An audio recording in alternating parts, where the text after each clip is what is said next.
Para po makatulong sa pagbangon ng Bohol, isinusulong ngayon ang kanilang lokal na pamahalaan ang Balik Bohol Integration Program para matulungan ang kanilang mga kababayang magbabalik sa lalawigan. Sa Samar naman, nagiging talamak ang insidente ng child labor matapos ang pananalasa ng bagyo. Balitang hatid ni Cedric Castillo.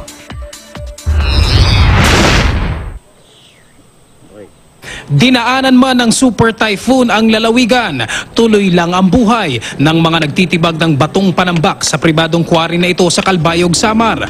Kabilang sa kanila ang mga minor de edad. Takot ako, baka hulugan ako. Ang bato? Malaking bato. Eh, bakit nandito ko pa rin sa ilalim? Dito lang ako para masayon. Masa yun? Para makatulong ko sa mga kapatid. Ilan taong ngayon? 16. Ilan taong ka nung nagsimula ka umakyat dito? Hindi Hindi ba delikado? Ha? Hindi. Tumutulong na rin ako. Para meron akong kalakal. Wala naman sa akin nagbibigay. Sinasalamin ng sitwasyon sa quarry ang talamak pa ring insidente ng child labor sa Samar at buong Eastern Visayas region na karamihan nasasadlak sa mga mapanganib na hanap buhay. Kaya bukod sa pag-asikaso sa mga biktima ng bagyong Yolanda, hindi rin daw palalampasin ng DSWD ang insidente ng child labor. Wala pang tugon ang may-ari ng quarry na nasa Amerika raw.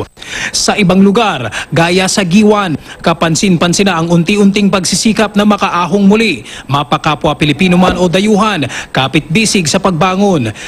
Pero sa Tacloban, marami pa ring determinadong iwan ang lungsod na pinadapa ng bagyo. Dito, tutulong ang lokal na pamahalaan ng Bohol sa pamamagitan ng Balik Bohol Integration Program na mag-aasikaso sa pagbabalik sa kanilang probinsya ng mga Boholanong nasa Leyte at Samar.